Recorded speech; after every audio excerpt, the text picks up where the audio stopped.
I'm wondering why Joel Embiid, with all due respect to him, because he's a fantastic player, why is he really on the team? Four to shoot.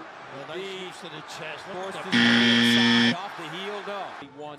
LeBron back on the court. Holiday guarded by him hard inside. Welcomed him, and I'm glad he's on our team. You were just coming in at that time during the NCAA. His defense is really the anchor. Really huge. And He didn't look fully healthy yesterday. Rob, he fouled out in 12 minutes of action. By the way, Embiid got another foul, if I'm not mistaken. only 5 fouls allowed. Yeah, he's out. Has fouled out. Now, I'm aware that this was from the first game, and since then, he's played slightly better than he did in that game against Canada. But some of the things coming out of this dude's mouth, oh my goodness. LeBron now is not the LeBron that was a couple of years ago. So it's a big difference. So the name might be there, but everybody would also tell you, and you can see for yourself, like the athletic LeBron and the dominant that he was a couple of years ago is not the same. I don't know what could compel Embiid to even say those words. Now, the full context of the interview is the guy from the New York Times asks Embiid the question, what do you think of the chances of the U.S. winning the gold medal? Right, I'm paraphrasing here. And Embiid basically says, look, we have all the talent, but a lot of them are also getting older. And I get where he's coming from. And I know this being published July 20th doesn't mean that he recorded this on July 20th. He might have recorded this on July 8th, right before they played Canada. So really, didn't have much to go by. But Joel, this is all rich coming from you, man. I'm probably the most hated guy in the league. I don't know why, cause I'm just cool. Like You're the most hated guy. I don't know what's there to hate about me. Like it's the injuries. I feel like a lot of people can relate to my story and what I've been through. He's got to be trolling, bro. There's no way you say this stuff and don't come to any conclusions as to why you're hated, bro. And we'll get into more stuff he said in this podcast, but first I want to just divulge a bit of Embiid lore. So one thing I've noticed about Joel Embiid and even his fans is what they like to do is really excuse all of his failures and say, oh, if he was healthy, guys, oh my goodness, he would be a world beater. So Joel in his interview talks about his son and, raising him and what he would want out of his son playing basketball one day. And one thing he said is that if he wants him to be the best ever, right, that he has to be healthy for that to happen. And that's where we get to another quote from this New York Times interview that was quite telling. I don't want to put that pressure on my son, but if that's the way he wants to look at life, then if the bar is, winning all these things, then he has to be the greatest player ever, which at least, I think to me it's all about health. If I was healthy and all this season, that would be a different conversation. But is the implication that you think you would be in the greatest player of all time conversation without the injury problems? I think so. I think I'm that talented. If you think about it, the thing that has stopped me all these years is, just freak injuries. Every single playoffs, regular season, people falling on my knee or someone breaking my face twice. It's always about freak injuries at the wrong time. Like, I really believe that because I would have been, if I was more healthy, I think it would have been a different story. And I'm not gonna lie, when you look at this at first glance, it makes sense, right? You're like, okay, yeah, a lot of these playoffs, he was hurt. And that for sure would impact his play in the playoffs. But because of how often this happens, you sort of have to look at it and say, this is who you are. A lot of it just comes down to the way he plays. And I will say the reason why we're talking about this way more now compared to the past is because, well, let's just say there's not as many scapegoats as there used to be. People used to look at Ben Simmons and Brett Brown as the reasons why they were so bad in the playoffs. Well, then you replace that with Doc Rivers, and you then have James Harden as the lead guy at the number 2.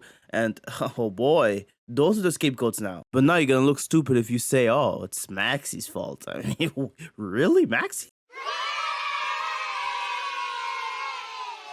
So when Embiid says, oh, the thing that stopped me all these years is just freak injuries, quite frankly, that's just being disingenuous about the whole situation.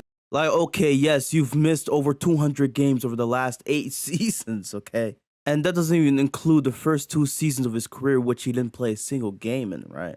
And one thing that makes it hard to adequately criticize Embiid is people will look at his regular season stats and tell you, well, this guy should be an MVP candidate year in, year out. He should be one of the best players in the league. Why are we talking about him being a flopper or a choker, all that stuff? Because all that stuff matters, in my opinion. He gives me trouble about Jason. Well, yeah, he's got a super team. You know what I mean? Like, if I had a super team too, I would win too. You know. I mean, I tell him the same thing. Like, Well, you got a super team now, coach.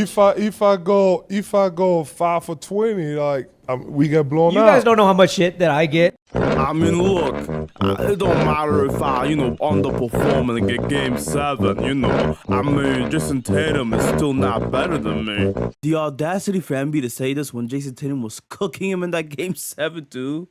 Motherfucker dropped a record 51 points in the game 7. I mean, come on. Whilst your career in game 7s, you've been nothing but soft.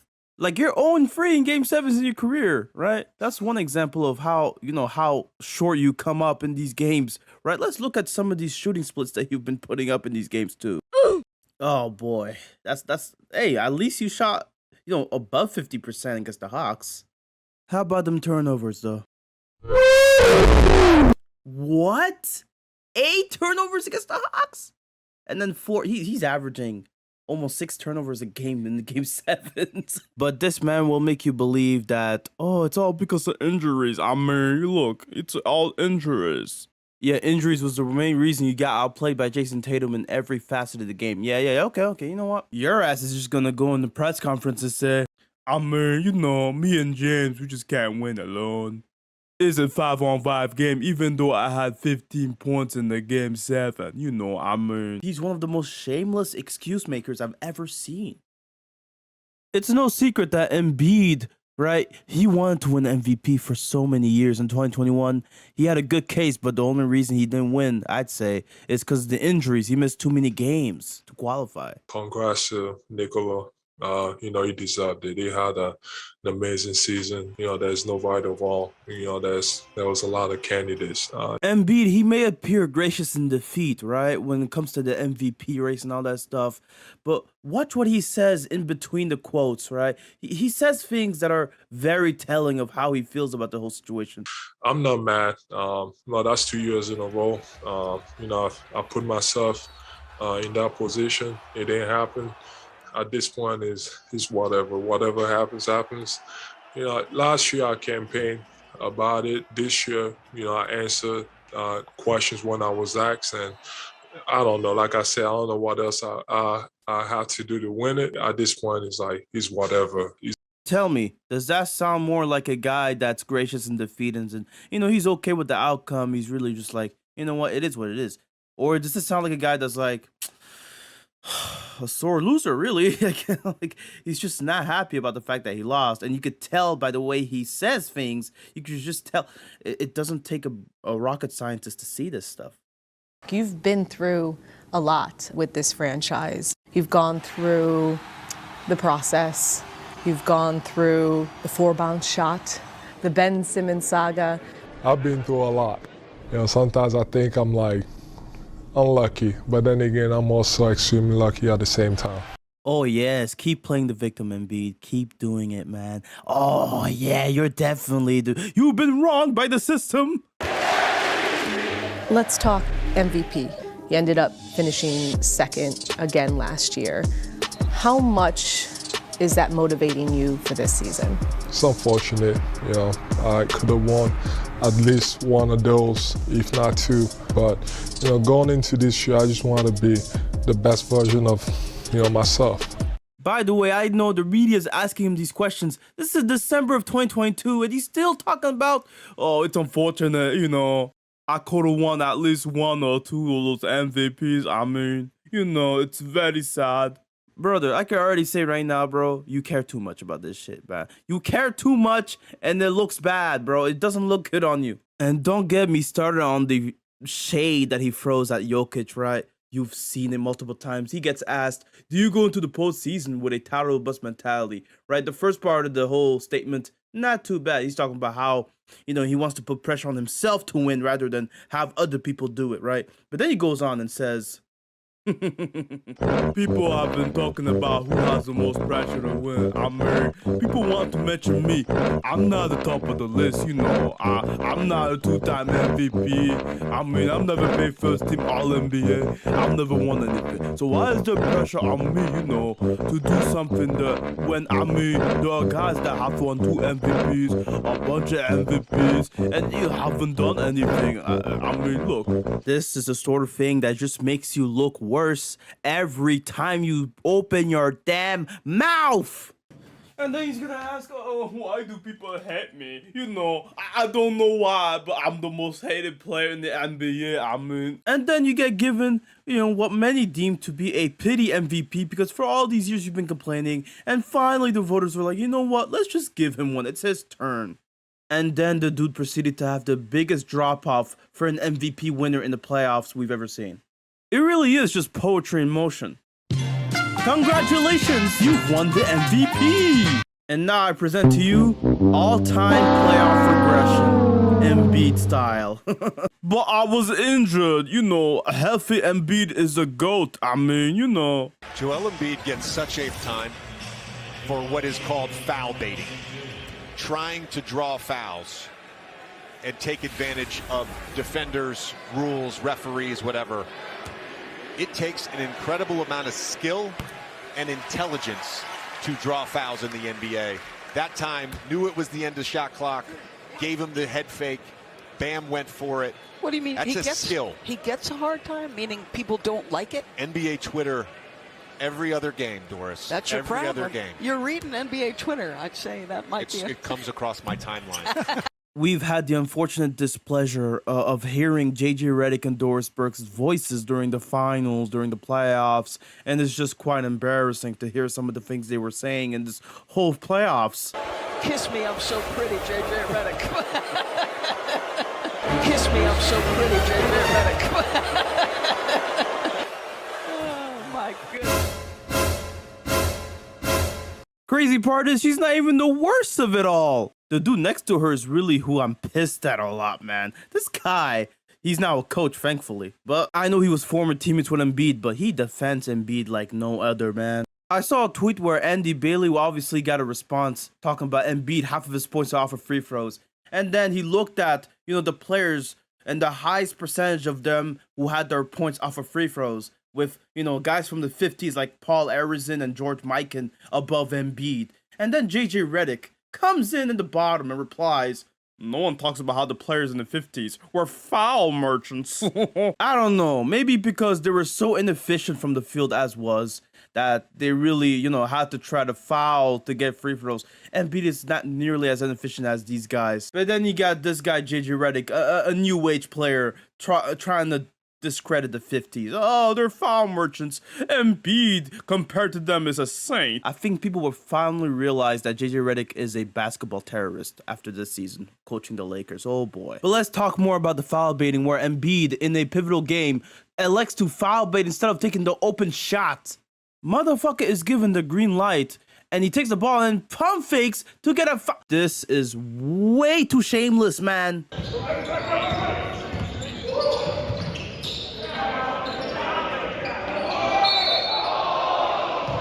Hey man, where's the foul? This is how I play the game of basketball. It takes a lot of skill and intelligence. JJ Redick, he said it himself, And then he wants to talk about why people hate him. Maybe because of the way you play the game of basketball? He kills your pump fakes in the scrimmage game, tries to foul bait. He's like, oh, where's the foul?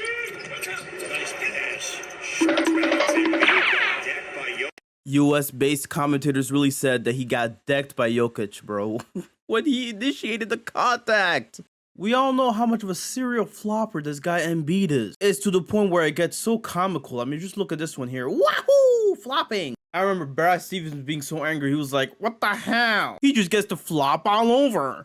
Everything's a flop. There are legit compilations of this 7'2" man flopping all over the court, bro. This man is way too tall to be doing this. As a Raptors fan, I hate him.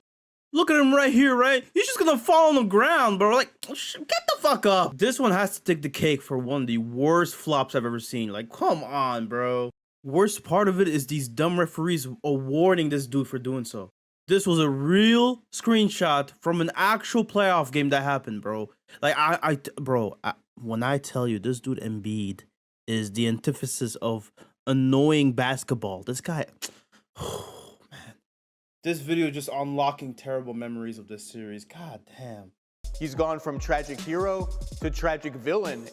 And I'm glad to see that even Knicks fans can see how dirty, how much of a flopper he is, how much of a terrible, disgusting basketball player he is. Sent from 3 in the series. Embiid's gonna fire in and out. He's pleading for a foul. Hart sets the table underneath Anunoby on the block. Contact with Embiid, shovel pass.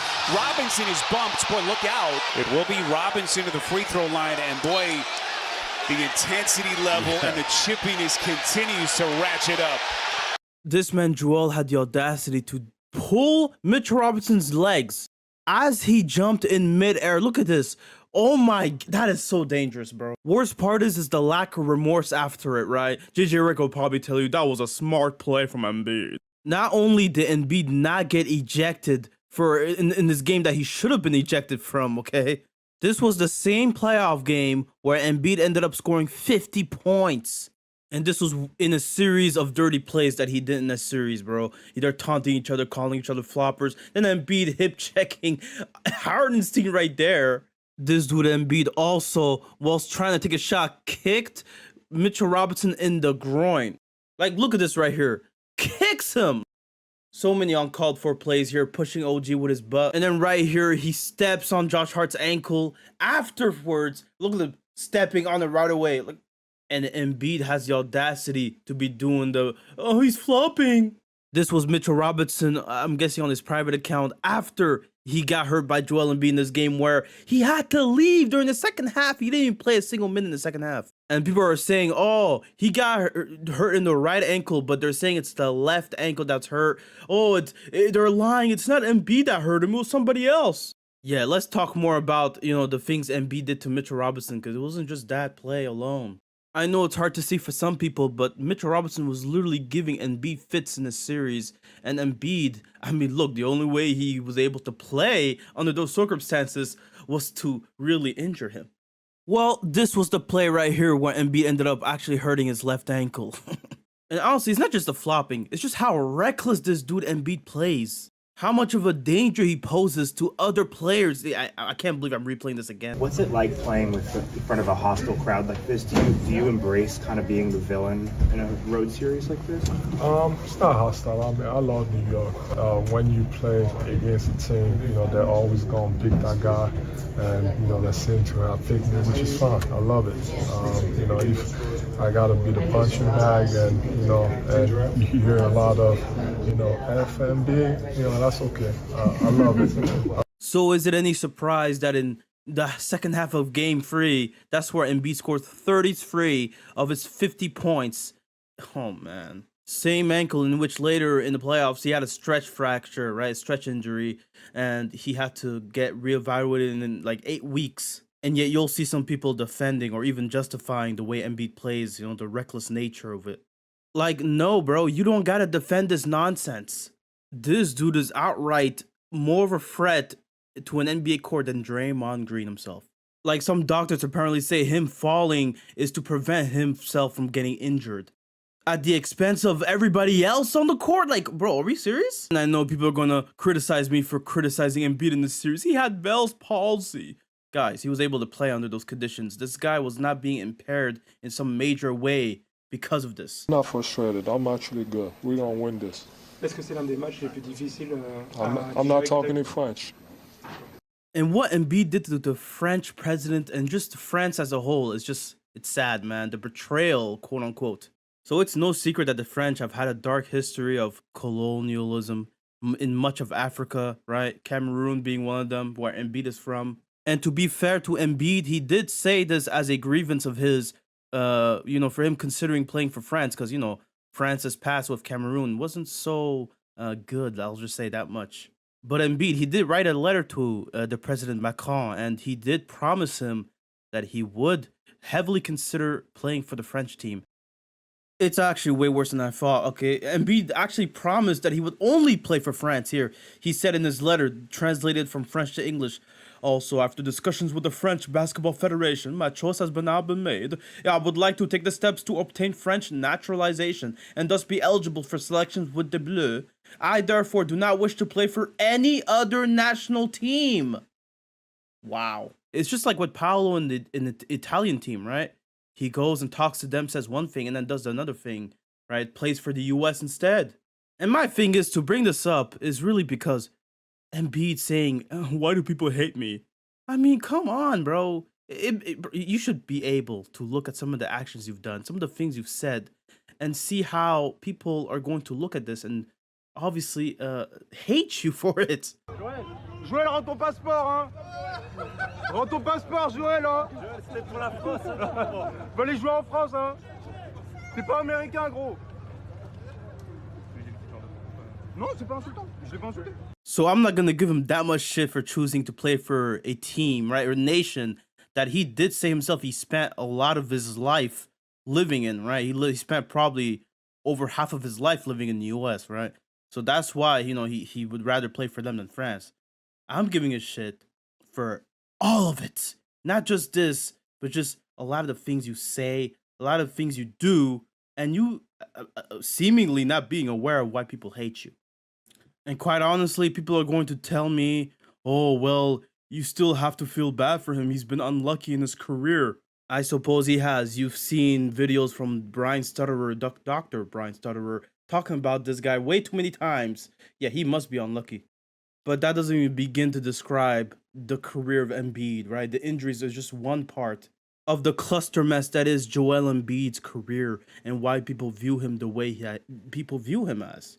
And you may think to yourself, well, if he wins a championship next year with Paul George, then what? Well, then he would have won a championship. That doesn't erase all the bullshit that he's had to do to get there. I mean, look, he might even do it in some dirty ways as well. I mean, we've seen his track record. It's lengthy, even lengthier than Draymond's. It's basically common knowledge now that Embiid has amassed more flagrant fouls than Draymond Green in just over half of the games, okay? This guy, he's so quick to get flagrants. He's so efficient at it that he's already surpassed Draymond Green. And Draymond Green has played twice as many games as he has. So yeah, Joel, you deserve your failures, man. You really do. I don't see anything, and I don't see you winning a championship anytime soon with this mentality, with this way of playing the game of basketball. Well, Cameroon didn't qualify for the Olympics, so why doesn't Joel Embiid and Pascal Siakam try to qualify there? To me, it sounds like it came down to, in the fourth quarter, who does Joel Embiid want to bail him out of yet another game? Oh, my goodness. Oh, my goodness, you guys.